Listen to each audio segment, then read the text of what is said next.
여기 30개를 뺐어. 좀 나아졌지. 쓰라니 안 보이지? 쬐끔해가지고. 근데 그 30몇 개나 돼가지고 거기 괜찮아. 거기 뭘 뺄 때 꼭 거기가 다이소 건물 사우동. 예. 쬐끔한 게 1,100원. 1,100원이고 조금 크면 5,000원. 근데 이게 30몇 개였대. 그래가지고 41,800원인가를 냈어. 할렐루야 샬롬 하고 우리 인사합니다. 할렐루야 샬롬 샬롬 샬롬 샬롬 샬롬. 하나님 사랑합니다. 여러분 주 안에서 축복합니다. 우리 사무엘 머리가 미용실을 오세요 부르네요. 가운데를 그렇게 또 열어서 저렇게 하면 괜찮은데 그걸 맨날 내려가지고. 아니 이게 더 길어서 묶으면 괜찮을 수 있어. 할아버지죠. 네, 인사 한번 다시 해야 되겠네. 할렐루야 샬롬 하고 축복합니다. 할렐루야 샬롬 샬롬 샬롬 샬롬 샬롬. 하나님 사랑합니다. 여러분 주 안에서 사랑합니다. 우리 열왕기하 18장 1절에서 12절 어디에서 무엇을 하든지 이렇게 축복이 임한 삶이면 얼마나 좋겠나. 근데 우리에게도 일어나고 있죠. 그들이 하나님 야훼 말씀을 듣지 아니하고 그의 언약과 야훼의 종 모세가 명령한 모든 것을 따르지 아니하였다라고 이야기를 하고 있어요. 그래서 어디서 무엇 하든지 하나님의 귀한 축복을 얻으려면 우리는 과연 어떻게 해야 될 것인가. 신자나 불신자나, 신자라고 하죠. 불신자, 믿지 않는 자들 누구나 좋아하는 형통이라는 말이 있어요. 그 앞에 만사라는 말이 붙으면 더 좋겠죠. 만사 형통 이런 얘기 좋아하잖아요. 흔히 형통이라고 하면 무조건 잘 되는 것을 생각하지만 이 세상 살 동안에 그런 의미의 형통은 없죠. 세상에 아무런 어려움도 없이 모든 일이 척척 모두 다 잘 되는 사람이 있겠는가. 그죠? 우연히 잘 되면 아이고 정말 뭐라 그래요, 운이 좋았다 이런 얘기를 하지만 그럼 어쩌다가 한번 또 의미가 있습니다. 깊이 따지고 들어가 보면 이 세상에 있는 한 누구도 고난 없이 인생은 살아갈 수가 없다. 제가 너무나 공부하다 보니까 좀 이런 거 좀 안 했으면 좋겠네 하고 금방 뒤에 깨달아 오는 거는 딱 끝나는 순간이, 그죠? 제가 모든 일을 놓고 이런 거 안 할 수 있는 것은 마지막 끝나는 순간이다. 세상은 참 험악해요. 항상 이런저런 어려움들이 존재하고 병행해 가요. 제가 일부 예배 때도 말씀을 드렸지만 고난이 유익이라는 그런 고백이 될 수 있는 것은 고난을 통해서 하나님의 이루심을 우리가 바라볼 때 엄청 기뻐요. 근데 고난은 함께 한다라는 것, 그 고난을 극복해야 그 뒤에 오는 기쁨이 배가가 돼서 있습니다. 무조건 모든 게 잘 되는 것이 형통이라고 한다면 누구도 형통할 수는 없다라는 거예요. 삶 속에서 우리가 진정으로 형통하기를 소원한다면 형통이란 말의 개념부터 바로 정립을 해야 되겠다.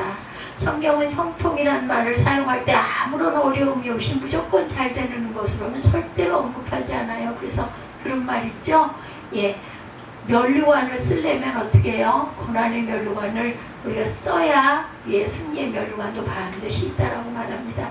어려움이 있고 없고 문제 이전에 하나님이 함께 하시느냐 하시지 않느냐가 중요하다. 우리 어때요? 포기하면 이건 안 돼. 세상에 개벽을 해도 안 돼 했을 때 하나님이 이 녀석아 이거 봐라 하고 딱 치시지 않아요. 그렇기 때문에 항상 하나님께서는 뒤집기 박사이시라고 저는 생각을 합니다. 난 마음으로 이건 안 될 거야, 불가능할 거야, 그럼 몇 년이 걸릴까 이러고 있을 때 하나님이 다 이루게 해주시는 그 은혜가 기가 막힌 은혜죠. 세상에 살 동안 예 없이 어려움이 존재할진데 하나님이 함께 해주신다면 얼마든지 뒤집을 수도 있다. 사람이 할 수 있는 일은 사람이 하게 두십니다. 근데 사람이 안 되는 일은 한 방에 해결을 하세요. 하나님이. 제가 지금까지 본 하나님은 그런 하나님이셨어요. 지금까지 쭉 살아오면서 여러분의 고비마다 불가능할 거라고 생각했던 거. 심지어는 어제 같은 경우 사람이 또 얼마나 많을까, 내가 수영을 제대로 할 수가 하거나 올 수 있을까, 늘 그 부분이 숙제죠. 숙제고 늘 마음에 읍조임이 있습니다. 어제 같은 경우는 날이 더우니까 수영장으로 몰려올 것 같았는데 아주 편안하게 수영을 잘하고 나왔어요. 그래서 하나님은 뒤집기 박사다 이런 생각을 제가 합니다. 우리가 흔히 모든 것이 합력하여 선을 이룬다는 말 로마서 8장 28절이죠. 이 말씀 참 즐겨 많이 쓰잖아요.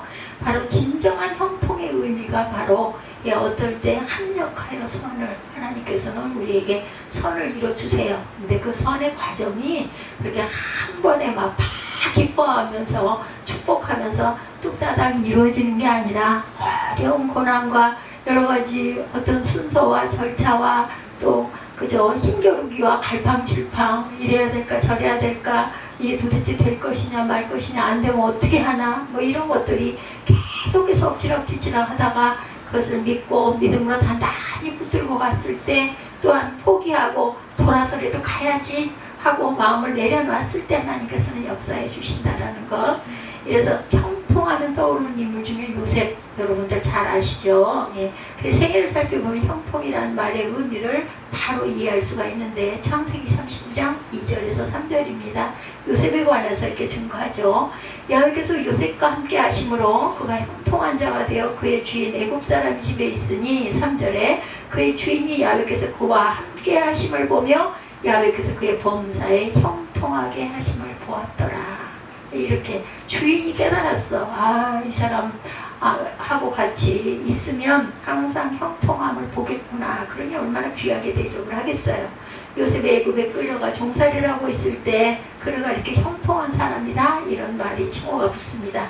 세상의 통념으로 보면 종살이하는 게 뭐가 그렇게 형통한 일이겠어요. 얼마나 고나겠습니까? 우리는 그냥 애굽에서 종살이 하다가 이렇게 돼가지고 총무가 됐지, 총리가 됐대 하지만 얼마나 그 기간이 얼마나 공고하고 힘들었겠습니까? 죽을 뻔한 고비를 계속 넘기죠. 나중에 요셉이 감옥에 들어간 후에도 성경은 그거 형통하다고 증거합니다. 아니 무슨 감옥살이라는 게 형통할 일이겠어요, 그렇죠? 그러나 성경이 분명히 그렇게 증거하고 있어요. 우리에게 시사하시는 말씀의 뜻이 감옥과 같은 생활 안에서도 하나님이 함께 하시면 너는 형통한 자가 될 것이다 라고 믿고 가시면 됩니다. 고난이 있든 없든 어려움이 있든 없든 그것보다 중요한 것이 있다라는 것, 그게 뭐라고요? 하나님의 함께 하심, 임마누엘 하심이죠. 바로 형통의 핵심적인 개념입니다. 가만히 생각해보면 정말 맞는 말이죠. 전지전능하신 하나님이 함께 하시면 설사 고난이 있다 하더라도 결국은 잘 될 것이라는 그것만 믿으면 돼요. 제가 이번 사건을 통해서 우리 교회에서 제일 믿음이 약한 사람이 나구나 하는 생각을 했습니다. 돌겠네, 몇 년 걸리겠네, 그냥 마음을 비웠어요. 어쩔 수 없지, 할 수 없지, 또 감당하고 가겠지 그랬는데 우리 유집사님이 절대로 끝에 분명히 그렇게 될 것이니까 신경 쓸 거 없다, 이런 이야기를 들으면서 글쎄 이 상황이 그게 그렇게 될까. 우리 김종욱 집사가 성격이 아주 까칠한 성격인데 끝까지 땡기고 가면 그걸 어떻게 할 것인가 했는데 그냥 어느 순간에 탁 하니 어쩔 수 없지, 돈 벌어서 나가자. 올모에 갇히면 어떻게 되겠어요? 그 안에서 여기가 조사원이 하게 되겠죠. 저도 그 생각을 합니다. 근데 과정이 있겠죠. 또 엎치락뒤치락도 분명히 있을 겁니다. 왜냐하면 시련과 연단이 있어야 극복이 돼야 이게 거기가 편안하게 느껴질 것이기 때문에 현재의 고난은 앞으로 잘 될 것을 준비하는 준비 단계다, 이렇게 생각을 하시면 됩니다. 그 집을 하나님께서 제가 이제 다음 세대들을 위해서 예비하셨구나, 교회로 세우시더니 그 팔리지 않게 돼서 결국은 하나님 앞에 그 많은 것들을 심고 들린 자들이 편안하게 살게 하도록 그렇게 준비하고 계셨구나 하는 은혜가 제게 있었어요. 하나님이 함께 하시다면 고난이 있으면 말할 것도 없고, 설사 고난이 없이 모든 게 잘 되고 있는 것처럼 보여도 결국은 어떻게 해요? 패망, 실패하고 맙니다. 그러므로 형통이란 말을 할 때 이제는 무조건 잘된 것을 생각하지 말고 하나님이 함께 하시는 것을 이해하시기 바라요. 어려운 일이 있지만 하나님이 함께 하심으로 우리는 극복하고 잘 갈 거야, 이렇게 생각을 하시면 맞는 답이죠. 그러면 진정한 형통을 경험하는데 오늘 설교의 주제가 바로 이스라엘 역사상 형통했던 왕 다윗과 히스기야죠. 구약 이스라엘의 역사를 보면 여러 왕들이 등장해요. 그들 중에 가장 뛰어난 왕이 바로 두말할 것 없는 다윗이죠. 성경적인 의미에서 형통한 사람이었다. 고난과 역경이 많았지만 하나님이 함께 하심으로 결국은 승리하고 아름다운 인생을 마감할 수 있었던 근데 다윗에 비견된 또 한 명의 왕이 바로 오늘 본문에 나오는 히스기야입니다. 이 두 사람을 비교해 보면 공통된 모습이 있는데 그게 바로 형통이다. 먼저 다윗을 보면 정말 형통한 사람이었음을 알게 되죠. 먼저 사무엘하 5장 10절에 만군의 하나님 야훼께서 함께 하시니 다윗이 정정 강성하여지니라. 어떻게 하니? 만군의 하나님 야훼께서 함께 하시니 다윗이 점점 강성하여 가니라. 다윗이 강성해진 것보다 중요한 것은 야훼께서 함께 해주신다. 이것이 가장 우리가 정말 부러운, 그렇게만 하면 얼마나 좋을까. 그런. 근데 저와 여러분에게도 하나님께서 함께 하신다. 그게 아니면 당장 잘 되는 게 진짜 잘 되는 게 아닐 수도 있다. 제가 그런 얘기를 했습니다. 모든 사람이 그렇지 않아요. 악하게 사는 사람도 승승장구 돈 많이 벌고 잘 사는 사람도 있습니다. 근데 내가 뭘 어떻게 했다고 이런 고난이 왜 와야 돼? 하나님이 딱 점을 찍어서 만들어 놓은 자에게는 잘못된 길로 계속해서 고집 부리고 가면 한데 얻어맞게 되는 거죠. 맞아야 정신을 차리니까. 그냥 마음이 조마조마했어요. 그렇게 되면 안 될 건데 어떻게 하면 좋을까. 저러다가 무슨 일이 나서 건강에 문제가 생기거나 사업이 완전히 실패가 돼서 파산을 하게 되거나 이러면 참 큰 문제인데 어떻게 했으면 좋을까 했는데 그걸 잘 지혜롭게 극복을 하고 가서 에스더가 그동안 심은 헌신이 그것을 하나님이 보고 계시는구나 하는 생각이 제 마음에 놓았습니다. 그래서 그것을 넘어서게 또 본인의 마음 안에도 상황을 통해서 딱 어떻게 됐어요? 집을 딱 살려고 개혁을 하려고 딱 했던 그 순간 바로 일주일 전에 등기가 맞춰지는 바람에 세계 최초의 주택을 마련할 수 없는 기가 막힌 한 발 앞에서 끝이 나도록 도대체 무슨 이런 일이 있습니다. 하나님이 개입하셨기 때문에. 사무엘하 8장 6절에도 다윗이 다메섹 아람의 수비대를 두매 아람 사람이 다윗의 종이 되어 조공을 바치니라. 다윗이 어디로 가든지 야훼께서 이기게 하시니라. 이렇게 계속 말씀합니다. 에돔의 수비대를 두되 온 에돔의 수비대를 두니 에돔 사람이 다윗의 종이 되리라. 사무엘하 8장 14절에도 다윗이 어디로 가든지 야훼께서 이기게 하시니라. 8장 6절에도 사무엘합니다. 다윗이 어디로 가든지 이기게 하시니라. 계속해서 말씀하세요.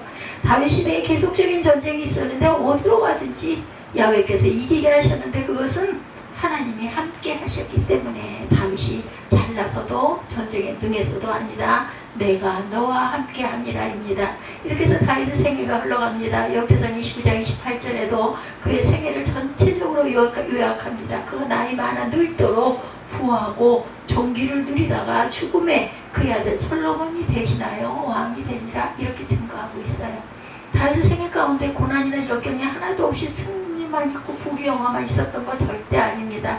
다윗처럼 그렇게 많이 쫓겨다니고 그렇게 사단의 역사가 있었던 왕도 없어요. 그런데도 하나님이 붙들고 끝까지 지켜주셨기 때문에 승리해서 남북을 통일한 왕, 단일왕이 되죠.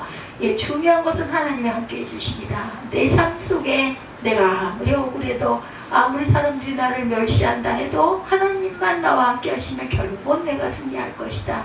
고난이나 역경도 승리가 되고 축복으로 변한다라는 것. 다윗과 같은 형통을 체험했기 때문에 마지막에 임종시 아들 솔로몬에게 모든 후손들에게 유언하는 내용이 열왕기상 2장 2, 3절에 있어요.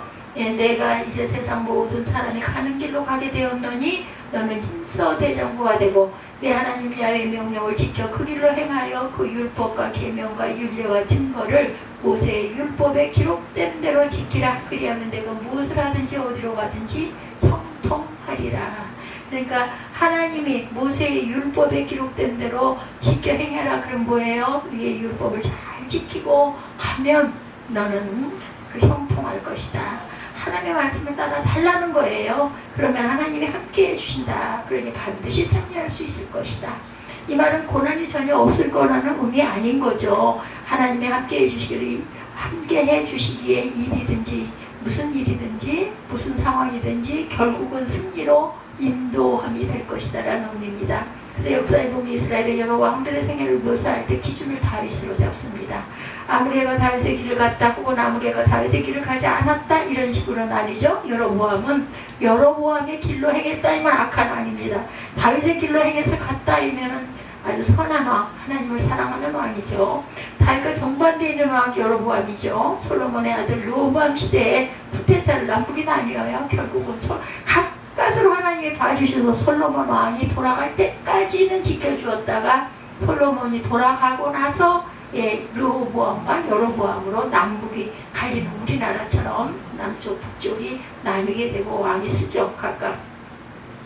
그래서 보면 솔로몬의 아들 르호보암 시대에 쿠데타를 일으켜서 북이스라엘 왕국이 건설이 됩니다. 그때부터 이스라엘이 남유다, 북왕국, 북이스라엘로 분단이 되죠.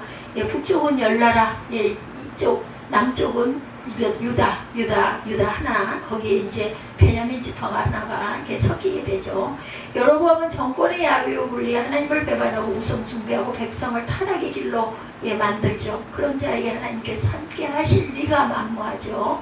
겉으로 보면 정권도 잡고 모든 일이 잘 되고 군사도 많고 땅도 넓고 열나라가 모였으니 얼마나 넓겠어요. 누누이 말씀드리거냐 당장 잘 되는 게 중요한 게 아니다. 여러분들 결과가 중요하다는 거 절대 잊지 마시기 바라요. 하나님이 인정해 주시고 하나님이 함께 해주시는 게 형통의 핵심이다. 본문에 나오는 히스기야는 하나님이 함께 해주시는 성경적인 형통한 그런 왕이에요. 그니 다윗과 가장 많이 닮았다고 해서 제2의 다윗이다 이렇게 부르기도 합니다. 남유다 왕국의 13대 왕으로 29년 동안 재위하죠. BC 715년부터 687년까지 재위합니다. 흔히 다윗과 가장 많이 닮았다고 해서 제2의 다윗이다 이렇게 부르기도 해요. 히스기야 왕을. 그는 남유다 왕국의 13대 왕으로 29년 동안 재위했다. 그의 생애를 가리켜 뭐라고 묘사해요? 열왕기하 18장 7절 앞절에 보면 야훼께서 그와 함께 하심에 그가 어디로 가든지 형통하였더라. 그냥 18장 7절. 가끔 제가 성경을 다시 보는 게 원고가 잘못될 때가 있거든요. 7절에 야훼께서 그와 함께 하심에 그가 어디로 가든지 형통하였더라. 저가 아수르 왕을 배반하고 섬기지 아니하였고 그가 블레셋 사람들을 쳐서 가사와 그 사방에 이르고 명대에서부터 견고한 성에까지 이르렀더라. 히스기야 왕 제4년 곧 이스라엘의 왕 엘라의 아들 호세아 제7년에 아수르 왕 살마네셀이 사마리아로 올라와서 에워쌌더라. 3년 후에 성읍에 함락되니 곧 히스기야 왕의 제6년이요 이스라엘 왕 호세아의 제9년에 사마리아가 함락되매 아수르 왕 이스라엘을 사로잡아 아수르에 이르고 고산강가에 있는 할라와 타볼과 메대 사람의 여러 성읍에 두었으니 이는 그들이 하나님 야훼 말씀을 듣지 아니하고 그의 언약과 야훼 종 모세가 명령한 모든 것을 따르지 아니하였습니다. 그리고 아수르에게 함락되는 역사가 8장 1절에서 12절까지 내용으로 하반절에 있습니다. 하나님은 감찰하시는 분이다. 각 사람의 중심을 늘 꿰뚫어 보세요. 우리가 사람과 사람과의 관계에서는 우리 속내를 감출 수가 있습니다. 겉으로는 친한 척해도 속으로는 아유 이 사람 나 좀 피하고 싶어 이런 마음일 때도 그냥 뭐 대할 때 민망하게 하면 안 되니까 그렇게 하지만 하나님은 중심을 항상 꿰뚫어 보신다. 사람 앞에서 눈속임이 가능하지만 감찰하신 하나님 앞에서는 불가능합니다. 하나님은 거룩한 하나님이시고 공의의 하나님이시다. 기본적으로 우리가 예수님의 대속의 은혜로 죄사함을 받고 의인으로 칭함을 받았어요. 우리가 의인인 것이 아니라 하나님의 자녀가 되고 하나님이 함께 하세요. 그러나 하나님이 기뻐하시면서 함께 해주시는 것은 차원이 다른 이야기라는 것.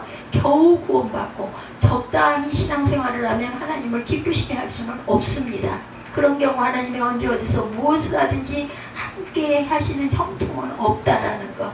우리가 하는 일이 우리가 살아가면서 한 발 한 발 가면서 일어나는 사건들이 하나님이 해결해 주셔서 결과가 아름답게 해결될 때 그것은 하나님이 나와 함께 하심이라고 아니면 다른 뜻을 가지시고 우선은 형통케 하셨구나. 그럼 또 그 다음 시험은 어떤 문제가 있을까? 우리가 살면서 항상 문제를 만나죠. 뭔가 하나님의 뜻이 있기 때문에 여기서는 이렇게 해주셨는데 그래도 우리는 항상 피리침을 어디에다가 하나님의 말씀과 하나님의 뜻에다 두고 살아가야 된다.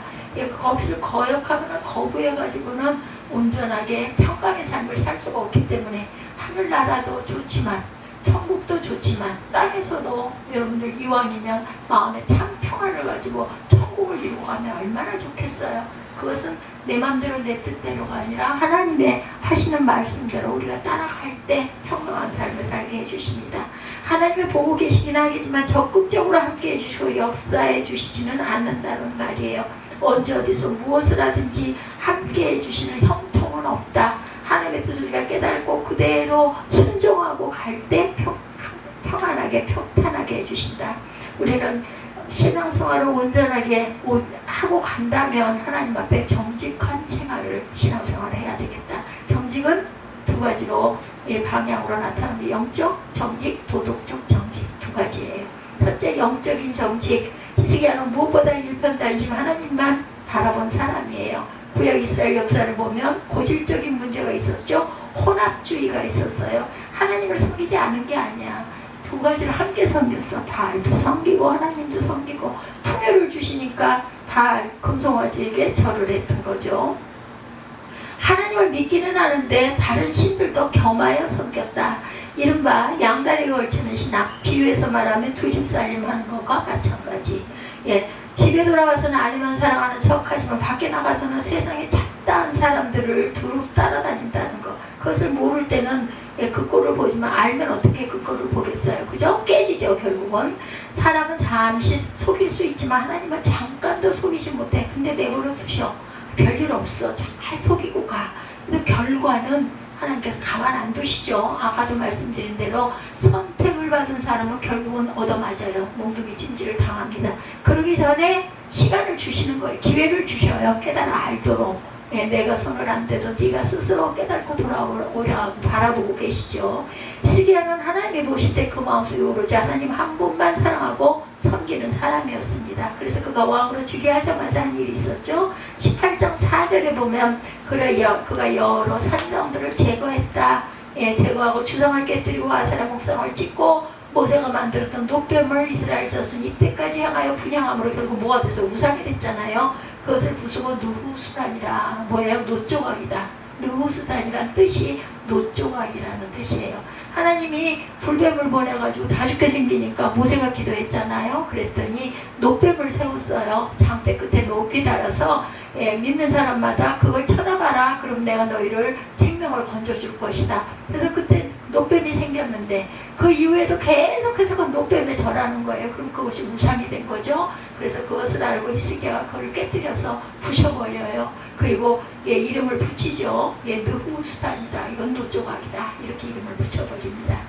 이런 것들을 단행했던 그런 히스기야였어요.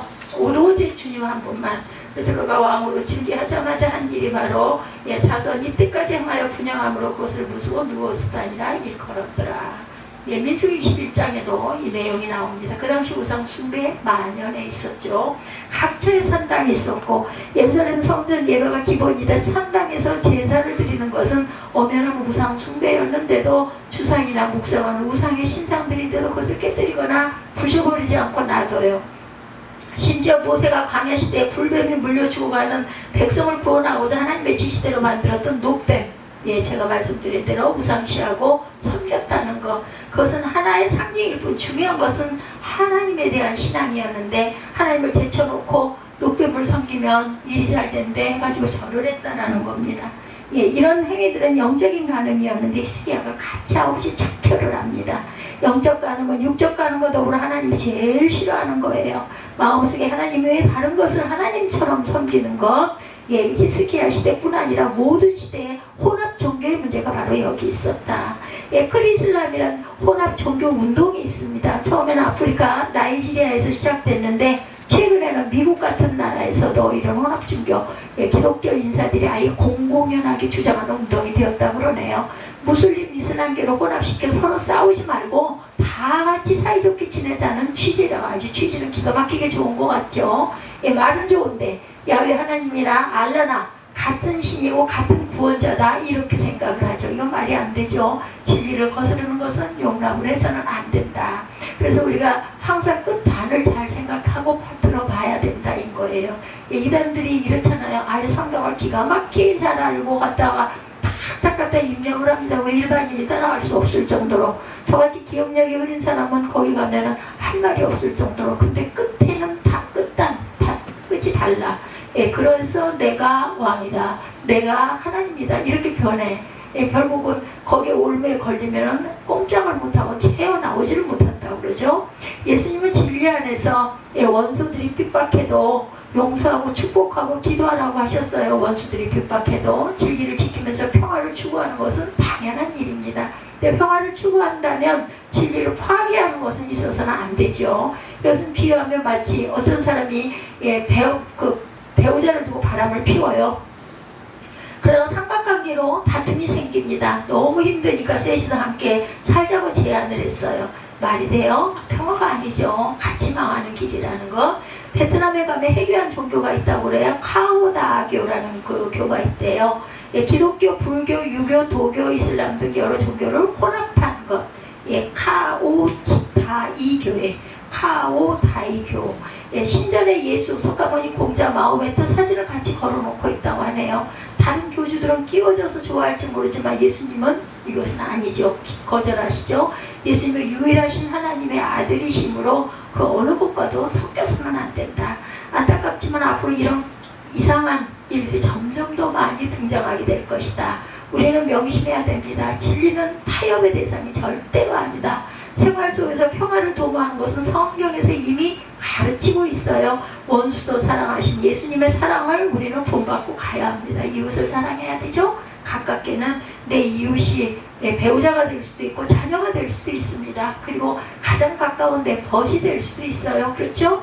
예, 그러나 진리를 타협하는 사이비 평화를 단호히 거부해야 한다. 진리 안의 평화가 진짜 평화. 그래서 야고보서 4장 4절에 증거하죠. 가늠한 여인들이 세상과 벗된 것이 하나님과 원수됨을 알지 못하느냐. 그런즉 누구든지 세상과 벗이 되고자 하는 자는 스스로 하나님과 원수가 되는 것이니라. 세상과 절대로 벗. 세상이라는 것은 믿지 않는 세계, 이런 혼합 종교의 세상을 이야기를 합니다. 직접적인 혼합 종교도 문제지만 세상에 추하고 악한 것들에 집착하는 것 자체가 이미 영적 가늠이다. 하나님과 원수가 되는 것이다. 그래서 마태복음 6장 24절에 주님이 말씀합니다. 한 사람이 두 주인을 섬기지 못할 것이니 혹 이를 미워하고 저를 사랑하거나 이를 중히 여기고 저를 경히 여김이라. 너희가 하나님과 재물을 겸하여 섬기지 못하느니라. 하나님과 물질, 하나님과 세상을 겸해서 섬길 수 없다.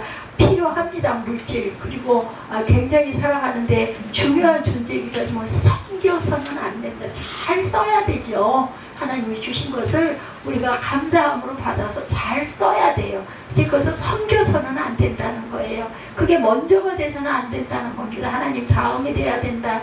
하나님께서 마음이 떠나버렸어요. 그럼 하나님 기뻐하시지 않죠. 함께 해주시지 않는다라는 거 절대 잊지 않는 저와 여러분들이 되어야 할 줄로 믿습니다.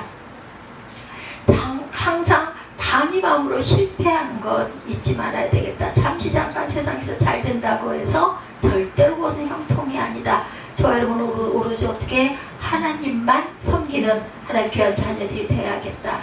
예수님만 섬기시기 바랍니다. 그게 바로 영적인 정직이에요. 정직. 그럴 때 혹시 고난과 핍박이 있을지라도 결국은 하나님이 함께 해주시고 이기게 해주신다는 것을 합력하여 선을 이루고 승리한다는 것을 믿고 그대로 가면 된다. 두 번째, 도덕적인 정직입니다. 히스기야는 도덕적으로 하나님을 보시기에 아주 온전했어요. 오직 하나님의 말씀대로만 삽니다. 18장 6절에 곧 그가 야훼께 연합하여 그에게서 떠나지 아니하고 야훼께서 모세에게 명령하신 계명을 지켰더라. 율법을 잘 지켰다라는 거예요. 여기서 연합한다는 말은 히브리어로 다바크입니다. 꼭 붙들다, 달라붙다 라는 뜻을 갖고 있어요. 하나님께 바짝 붙어서 오직 말씀대로만 살아가는 것을 말하죠. 우리 교회 표 중에 하나죠. 오직 말씀, 오직 믿음, 그죠? 예, 이렇게 가야 된다. 오직 하나님의 영광을 위해서만 살자. 그렇지 않다고 말씀을 떠나 자행하면서 범죄하면 거룩하신 하나님이 절대로 함께 동행하시지 않는다. 이사야 59장 2절입니다. 오직 너의 죄악이 너희와 너희 하나님 사이를 갈라놓았고 너희 죄가 그의 얼굴을 가리어서 너희에게서 듣지 않으시게 합니다. 이렇게 말씀하고 있어요. 예, 꽁 잡는 게 매라고 한다고 그러죠. 세상에서는 수단과 방법을 가리지 않고 잘 되면 최고라고 생각을 하지만 그런 풍조가 만연해 있어서 그렇게 살지 않으면 나만 바보로 사는 것 같지만 나만 바보같이 그렇게 살아서는 안 돼라고 생각하지만 절대로 안 되지 않고 된다는 것을 잊지 말아야 된다. 당장 아니라도 결국은 하나님께서 심판하시고 공의 하나님께서 절대로 그냥 내버려 두지 않으신다는 것을 잊지 말아야 되겠다는 것. 한 번은 신문에서 기가 막힌 사진을 본 적이 있어요.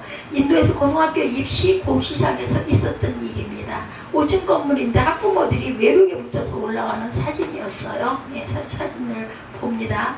예, 자식에게 커닝 페이퍼를 전해주느라고 그랬다고 하네요. 기가 막히죠. 떨어지면 죽어요. 그런데도 부모가 외벽을 기어 올라가가지고 창을 튼 사이로 그 정답지를 주느라고 그렇게 기어 올라가는 게 사진에 찍혀가지고 예, 실렸다고 합니다. 근데 이게 남의 나라 이야기가 아니라 예, 지난 어떤 1학기 중간고사 때 어느 S대학에서 교양과정 윤리과목 시험 시간에 집단 컨닝 사태가 벌어졌다고 그래요. 학점이 우상이 된 시대 만연이죠. 예, 그래서 죄를 지어서는 좋은 학점을 받고 취직이 되면 결국은 예, 그만이라는 신봉. 그렇게 해서는 안 되죠. 잘 되는 것처럼 보이지만 결국은 망하게 된다. 스기야는 감사하게도 영적인 정직과 도덕적인 정직을 갖춘 사람이었기에 하나님이 기뻐하시고 함께 하시죠. 그 결과가 어떻게 됐어요? 예, 중간과정 속에 많은 고난과 역경이 있었지만 결국은 승리하죠. 그 당시 아수르 제국의 세력이 강했어요. 고개 숙이지 않으면 큰일이 날 상황이었지만 당당히 맞서서 승리합니다. 18장 7, 8절에 보면 야훼께서 그와 함께 하시니 그가 어디로 가든지 형통하였더라. 저가 아수르 왕을 배반하고 섬기지 아니하였고 그가 블레셋 사람들을 쳐서 가사와 그 사방에 이르고 망대에서부터 견고한 성까지 이르렀더라. 역대하 32장 22절에도 승리의 역사가 똑같이 기록되어 있습니다. 22절에 보면 32장 22절 역대합니다. 이와 같이 야훼께서 히스기야와 예루살렘 주민을 아수르 왕 산헤립의 손과 모든 적국의 손에서 구원하여 내사 사면으로 보호하심에 여러 사람이 예물을 가지고 예루살렘에 와서 야훼께 드리고 또 보물을 유다 왕 히스기야에게 드린지라. 이후부터 히스기야가 모든 나라의 눈에 존귀하게 되었더라. 언제 어디서 무엇 하든지 형통의 역사가 바로 이런 것이라는 것. 반면에 9절 이하에 보면 북이스라엘은 정직한 신앙이 없었기에 결국은 멸망했다. 12절에 보면 열왕기하 18장 12절입니다. 이는 그들이 하나님 야훼의 말씀을 듣지 아니하고 그의 언약과 야훼 종 모세가 명령한 모든 것을 따르지 아니하심이었더라. 하나님을 배반하고 말씀을 따르지 않은 결과 아수르 제국에 의해서 BC 722년에 멸망합니다. 북이스라엘이. 성경적인 형통의 원리는 단순하고 명백하다라는 거, 희미하고 뭐 이럴까 저럴까 뭐 이런 게 없어요. 마음 중심에 오직 하나님만 사랑하고 하나님의 말씀을 철저히 지키며 살면 하나님이 함께 하십니다. 아니면 결국은 망한다. 설사 고난이 와도 결국은 승리한다. 우리가 언제 어디서 무엇을 하든지 정직한 신앙을 지키면 하나님도 언제 어디서 무엇을 하든지 함께 해주신다. 출애굽 후 모세가 세상을 떠나고 여호수아가 새로운 지도자가 됐을 때 가나안 땅에 들어가게 되는데 얼마나 두려웠겠어요. 그렇죠? 그때 하나님이 그에게 하신 말씀 여호수아 1장 8절과 9절입니다. 이 율법책을 내 입에서 떠나지 말게 하며 주야로 그것을 묵상하여 그 안에 기록된 대로 다 짓게 행하라. 그리하면 내 길이 평탄하게 될 것이며 내가 형통하리라. 내가 네게 명령한 것이 아니냐? 강하고 담대하라. 두려워하지 말며 놀라지 말라. 내가 어디로 가든지 내 하나님 야훼가 너와 함께 하시느니라. 바로 진정한 형통의 비결. 어떨 때 강하고 담대하고 두려워하지 말고 하나님만 의지하고 놀라지도 말고 겁내지 말고 계속해서 율법책에 있는 말씀을 떠나지 말게 하라는 거예요. 그것을 묵상하고 그 안에 기록된 대로 지게 행하라. 그리하면 내가 너와 함께 하겠다라고 말씀하세요. 이외에도 진정한 형통의 원리는 증거하는 구절들이 많이 있죠. 보면 시편, 여러분들 잘 아시는 1편 1절에서 3절이죠. 복 있는 사람은 어때요? 악인들의 길을 따르지 아니하며 죄인들의 길에 서지 아니하며 오만한 자들의 자리에 앉지 아니하고 오직 야훼의 율법을 즐거워하여 그 율법을 주야로 묵상하는도다. 그는 시냇가에 심은 나무가 철을 따라 열매를 맺으며 잎사귀가 마르지 아니한 같으니 그가 하는 모든 일이 형통하리라. 똑같은 말 말씀이죠. 하나님의 그 이름을 묵상하고 사는 사람에게는 아무런 고난이 없다는 말이 아니고, 설사 가뭄이 있더라도 시냇가에 심은 나무는 시들지 않는 것처럼 승리한다라는 거예요. 시편 128편 1, 2절에도 야훼를 경외하며 그에게를 걷는 자마다 복이 있도다. 내가 내 손이 수고한 대로 먹을 것이라. 내가 복되고 형통하리로다. 수고는 해야 돼요. 우리 땅에 사는 동안은 내가 맡은 일을 최선을 다해서 열심히, 시간도 아주 아끼면서 살아야 된다고 그러죠. 시간을 너무 낭비하고 가는 것도 죄라고 합니다. 말씀은 인생의 바른 길이에요. 그 길로 정직하게 따라가면 하나님께서 함께 하시고 언제 어디서나 무엇을 하든지 승리케 하시는 형통의 축복을 증거합니다. 세상에서 진정한 형통의 인생을 여러분들 살고 싶으시죠? 영적으로 오직 하나님만 믿고 사랑하시기 바랍니다. 마음속에 다른 것을 품지 마시기 바랍니다. 내가 마음에 다른 걸 놓고 겉으로는 아닌 척 하는 거, 하나님은, 사람은 속일 수 있어도 하나님은 보고 아신다라는 것 중심으로 하나님께 하듯이 사람들에게도 온전하게 행하시기 바랍니다. 그리고 도덕적으로 좌로나 우로나 치우치지 말고 하나님의 말씀의 정도를 걸어가시면 하나님께서는 내가 너와 함께 아니라 누구처럼, 요새처럼, 다윗처럼, 히스기야처럼 언제 어디서 무엇을 하든지 하나님이 함께 해주시는 진정한 형통의 축복을 누리게 될 것이라는 것.